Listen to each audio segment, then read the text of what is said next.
ভেড়ার পর না আগে প্রথম ভ্যান চালাইছি, ভ্যান চালানোর পর তারপরে আস্তে আস্তে টিউবওয়েলের সেট কিনেছি, টিউবওয়েল সেট কিনে এগুলি করে সাল বালগুলি একটা আই পাস করাইছি, একটা এসএসসি পাস করাইছি। আর তার মাঝে 5 বিঘা মতন জমি কিনেছি, বাড়ি ঘরগুলি করেছি। এই পর্যন্ত আল্লাহ আমার খুব সুবিধা আছে।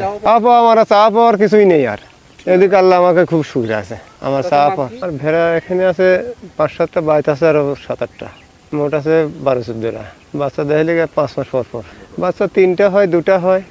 খারাপ ব্যবস্থা দেখে এরকম ঘাস খাওয়াই, মাঝে ভুসি চাউলে খ্যাট নিয়ে এসে এগুলি দেই, এগুলি খাওয়ালি না। ভেড়া খাসির চেয়ে দাম কম, কিন্তু খাওয়া দাওয়া ভালো, বুঝছেন। যে যে কোনো খাবার খাচ্ছে, পানি হলে হলে খাচ্ছে, বৃষ্টির ভিতরেও খাচ্ছে, এইরকম সুবিধা। এখন ছাগল পাওয়া মনে করেন যে ছাগলের খাটনি বেশি, খাওয়া কম, মনে করেন যে ওই তো খরচ হয়ে যায় বেশি। আর আমার খরচ কম, লাভও কম। আর ওটি প্রচণ্ড খরচ করা লাগে, লাভ কিছু পাওয়া যায়। তাতে দেখা যায় খরচ হিসাবে লাভও খাসির বড় কিছু আসে না। তো আমার ভেড়া না খাওয়া নিয়ে আমার লাভ পাওয়া, মানে খাওয়াচ্ছে না কিছু, লাভ হচ্ছে।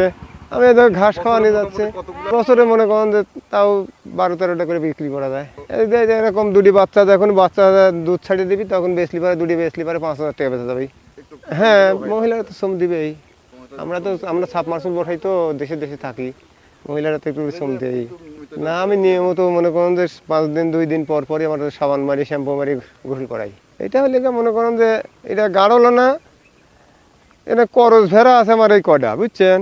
আর কতগুলি ভেড়া আছে, ভেড়ার ভিতরে করস থাকে, গাড়লের ভিতরে করস থাকে, সেই গাড়লের করস।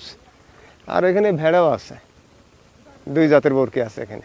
আমি এইরকম মনে করতেছি যে অত খাবার দেওয়া লাগতেছে না। আগে আমার প্রতিদিন ভুসি লেসা লাগতো, এখন ভুসি আনা লাগতেছে না। ভুসি মাঝে মধ্যে মানে কোনো রকমভাবে না বাঁচা যায় তখন রোগ বালাই নেই, তেমন একটা অসুখও নেই। খাসি বকরি ট্রিটমেন্ট করার তালেই থাকা লাগে, এর কোনো ট্রিটমেন্টও করা লাগে না। আমার 2 ছেলে, এক ছেলে টিউবওয়েলের কাজ করে, এক ছেলে দিভা কিনলে কি অবশ্যই চার্জে থাকে। আমি এইগুলি করি। আমার ওই মাঝে আমি তো আল্লাহ দিলি পরে মোটামুটি কিছু ছিল না, আল্লাহ টুকটাক করে খাটাখাটনি করে বিঘে 5 জমি কিনেছি, এতে আর কি।